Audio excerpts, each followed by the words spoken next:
রামনারায়ণ রাম। আচ্ছা, ঠাকুর বলছেন আমাদের সমালোচনা করলে দেখা যাবে আমরা প্রত্যেকেই দাঁড়িয়ে আছি এক একটি গণিতের উপর। সারাটা জীবন এই গণিত বসে যাচ্ছি। কিসের গণিতের উপর আমরা দাঁড়িয়ে আছি? রামনারায়ণ রায়, দেখো, সূর্য, চন্দ্র, গ্রহ, নক্ষত্র সব কেমন নিয়মের কাঁটায় গণিতের সূক্ষ্মাতি সূক্ষ্ম ধারায় আবর্তিত হয়ে চলেছে। কবে কোথায় সূর্যগ্রহণ হবে, চন্দ্রগ্রহণ হবে, কোন গ্রহ কোন নক্ষত্র কোথায় অবস্থান করবে তা সঠিকভাবে হিসেব করে বলে দেওয়া যাচ্ছে। আচ্ছা, বেশ।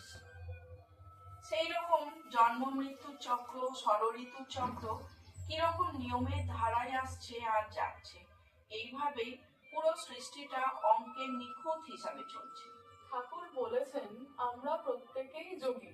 তো এখানে যোগী অর্থে কি বোঝাতে চেয়েছেন? যিনি শুভ শক্তির সঙ্গে যোগাযোগ করেন তিনিই যোগী। বেশ।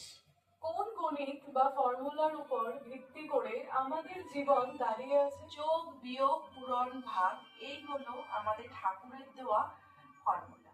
তাহলে এটা একটু বিস্তারিত ভাবে বুঝিয়ে দাও। ঠিক আছে, তাহলে শোনো, আমাদের জীবন দাঁড়িয়ে আছে গণিতের উপর।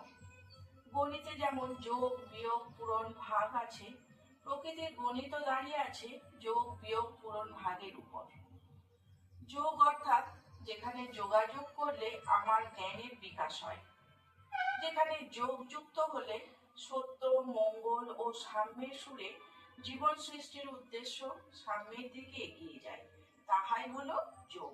বিয়োগ, বিয়োগ অর্থাৎ যা কিছু ক্ষতিকর, যা কিছু অমঙ্গলকারী, যা কিছু অজ্ঞানতার কারণ, তাকেই বিয়োগ বলে। পূরণ, পূরণ অর্থাৎ গুণ, যেখানে দেখবে অভাব, যেখানে দেখবে অজ্ঞানতা, সেখানে অভাব পূরণ করো, আলোয় পূর্ণ করো। আর ভাগ, ভাগ অর্থাৎ প্রকৃতির রাজ্যে যে সম্পদ দান করা হয়েছে, সেই সম্পদকে কিছু স্বার্থান্বেষী কবল থেকে মুক্ত করে সবাই সমভাবে ভাগ করে নাও, সম বন্টন করে নাও।